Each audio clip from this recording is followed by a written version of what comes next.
আমার নতুন একটি ভিডিওতে আপনাদের প্রত্যেককে স্বাগত জানাচ্ছি। আশা করছি প্রত্যেকে খুব ভালো আছে।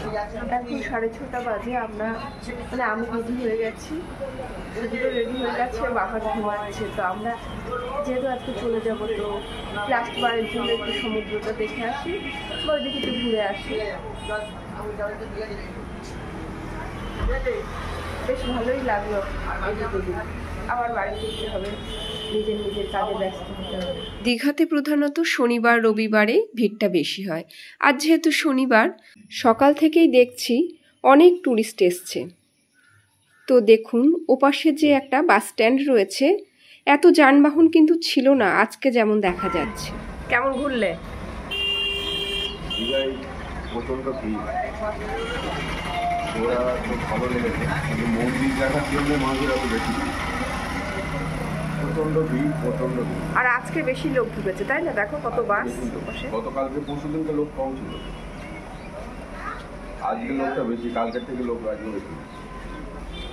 চলো আমরা ঘুরে আসি, একটু সমুদ্রটা দেখে আসি শেষবারের মতো।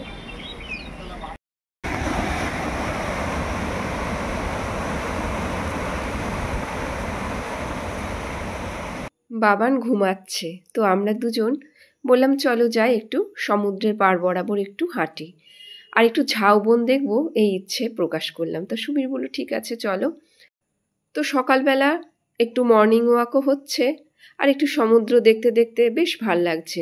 তা দুজন সামনের দিকে এগিয়ে চলেছি। আমরা কখনো এপাশটা আসিনি, তো দেখতে ভালোই লাগছে। তো এদিকে ঝাউবন আছে কি জানি না, যাই দেখি। আসলে আজকে ফিরে যাব, তো মনটা বেশ উদাস লাগছে। কোথাও যাওয়ার আগে আমরা যেমন এক্সাইটেড থাকি, বিভিন্ন কেনাকাটা করি বা কবে যাব এটা ভাবতে থাকি। ফেরার সময় মনটা বড় বিষণ্ণ লাগে, মনে হয় এই 2 দিন কিভাবে কেটে গেল বুঝতেই পারলাম না। তবে এই যে স্মৃতিগুলো বয়ে নিয়ে যাব, তার কিছুটা আপনাদের সঙ্গেও শেয়ার করছি। তো এগুলো পরে দেখব যখন মনে পড়বে। এপাশে দেখুন একটা পার্ক আছে, ওপাশে অমরাবতী পার্ক ছিল, তা এপাশে কি পার্ক আমি জানি না। এটা পার্কের পিছন দিকটা, একটা রাইডও চোখে পড়লো। তো আমি ভেবেছিলাম আরও একটু দূরে যাব, ওই যে নৌকাগুলো দেখা যাচ্ছে ওই দিকে। তা সুবীর বলল যে না, বাবান একলা ঘরে রয়েছে, চলো আমরা চলে যাই এবার। আর আমাদের বেরোনোর সময়ও তো হয়ে গেছে। আমরা ঘরে এসে দেখলাম বাবানের শরীরটা খুব একটা ভালো নেই। 2 দিন বেশ ঘুরলাম, তবে ফেরার সময় মনটা খারাপ হয়ে গেল। ছেলেটার শরীরটা ভালো নেই, এতটা পথ ও যেতে পারবে কিনা। তো আমাদের ফিরতে হবে, সেই বুঝে বলল যে হ্যাঁ ঠিক আছে চলো, অসুবিধা হবে না। আমরা কোলাঘাটে 10 মিনিটের জন্য দাঁড়ালাম, হালকা কিছু একটু খেয়ে নেব। 10 মিনিট সময় দেওয়া হয়েছে সবাইকে টিফিন করার জন্য। তো দেখি কি পাওয়া যায়। আর বাবান আসেনি, ও বলল যে মা আমি কিছু খাবো না। তো ওই যে দেখছেন ওটা আমাদের বাস। এখন সকাল 6টা মতো বাজে। আমি আর ব্লগ কালকে শ্যুট করতে পারিনি বাড়ি এসে, কারণ কালকে বাড়ি এলাম আর এসে এমনিতেও তো প্রচুর কাজ থাকে, জানেন কোথাও থেকে বাড়ি এলে। আর বাড়ির যেমন ক্লিন করার ব্যাপার থাকে, তাছাড়া যে সমস্ত জামা কাপড় নিয়ে গেছে সেগুলো পরিষ্কার পরিচ্ছন্ন করার ব্যাপার থাকে। তো সুবীর বললো যে আজকে তোমার সেরকম কিছু করতে হবে না, বাবানকে তাড়াতাড়ি একটু খাইয়ে দাও, ও সারাদিন কিছুই খায়নি। তো তাড়াতাড়ি করে রান্না করলাম, ওকে খাওয়ালাম, আমিও খেয়ে যেটুকু পেরেছি সেটুকু করেছি, করে শুয়ে পড়েছি। 2 দিন ওখানে ঘোরাঘুরি করা, তারপর আবার বাসে এসেছি, তার তো ক্লান্তি একটা আছে। তো আজকে এই একটু ধীরে ধীরে করতে হবে, 2 দিন ধরে জামা কাপড়গুলো একটু পরিষ্কার করতে হবে, গুছাতে হবে। আর বিশেষত বাড়ি এসে আমি ছাদে চলে গেছি, আর ছাদের গাছগুলোতে একটুও জল ছিল না, তো সেগুলো জল টল দিলাম, মোটামুটি আছে। এখন নিচে যাব, নিচের গাছগুলো কী পরিস্থিতি বা নিচের বাগানে যে সমস্ত গাছ লাগিয়েছি কতখানি বাড়লো বা কী হলো চলুন আপনাদেরকে দেখায়।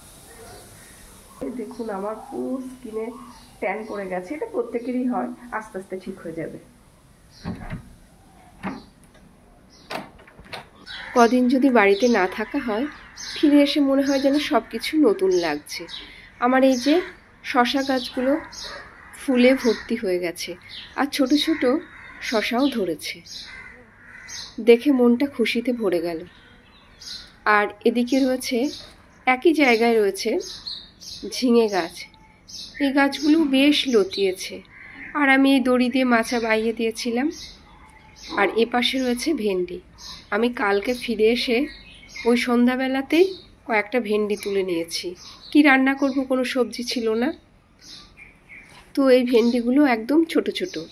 আর কিছু ফুল ধরে রয়েছে। ওপাশে রয়েছে একটা বেদানা গাছ। এই গাছটা জানেন ছাদে ছিল, ভালো হচ্ছিল না দেখে আমি আবার নিচে লাগিয়ে দিয়েছি।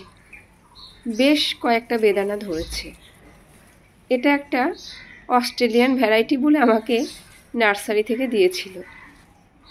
এই যে এটা হচ্ছে চাল কুমড়ো গাছ, প্রায় পৌঁছে গেছে ছাদের কাছে। আর একটা কুমড়ো গাছ পাশে। এপাশে একটা পেয়ারা গাছ, গাছ ভর্তি হয়ে পেয়ারা হয়েছে। কিন্তু দেখলে কি হবে, এই গাছটা কেটে দিতে হবে। এই গাছে যে সময় পেয়ারা হয় একটা পেয়ারাও খাওয়া যায় না, বা পাখিতেও খায় না। বর্ষাকালের পেয়ারাটা বৃষ্টির জল পড়ে তখনই পাকে, আর গাছের উপরেই সাদা সাদা হয়ে যায়, খাওয়ার উপযুক্ত নয়। তবে শীতকালে পেয়ারাটা খাওয়া যায়, বেশি একটা হয় না, কয়েকটা হয়।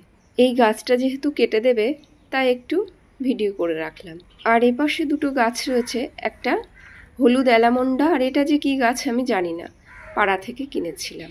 ভিডিওটা এখানেই এন্ড করলাম।